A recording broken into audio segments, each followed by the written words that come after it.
Sara, nagsalita na sa balitang tatakbo sa susunod na eleksyon. Umani ng matinding atensyon online ang kumakalat na video ng popstar royalty na si Sara Geronimo. Matapos umano nitong pabirong banggitin sa audience na iboto siya sa susunod na eleksyon.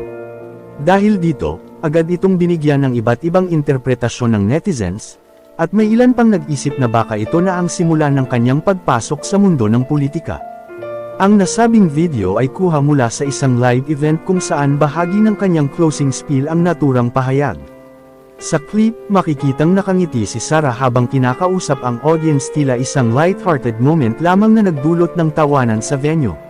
Ngunit pagdating sa social media, mabilis itong nabigyan ng ibang kahulugan. May mga netizens na nagtanong kung seryoso ba ang pahayag ng singer, habang ang iba naman ay nag-ugnay pa rito sa mga kasalukuyang personalidad sa politika.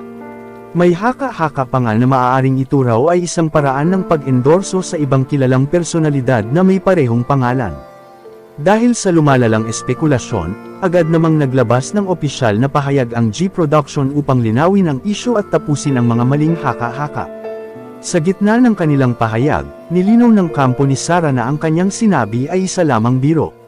At bahagi ng kanyang pakikipagkulitan sa audience, walang anumang koneksyon sa politika o planong pagtakbo sa eleksyon.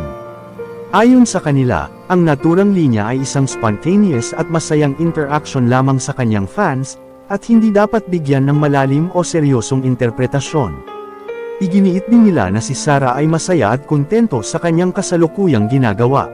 Ang mag-perform sa entablado at magbigay inspirasyon sa pamamagitan ng kanyang musika. Dagdag pa ng G Production, wala umanong anumang political agenda sa likod ng kanyang sinabi. Hindi rin ito dapat iugnay sa kahit sinong politiko o anumang isyu sa politika. Ang nais lamang umano ni Sara ay makapagpasaya ng kanyang audience, gaya ng kanyang ginagawa sa bawat performance.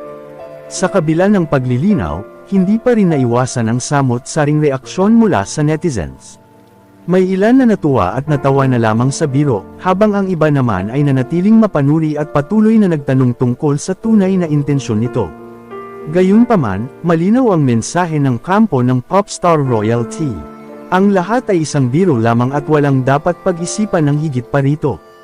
Ayon rin sa kanila, nabigyan lamang ng ibang kahulugan ng isang simpleng pahayag lamang dahil sa lumalaganap na fake news sa social media. Aniya rin ng fans, hindi raw lahat ng naririnig o nakikita ay dapat agad seryosohin, lalo na kung ito ay nagmula sa isang sandaling puno ng saya at aliw.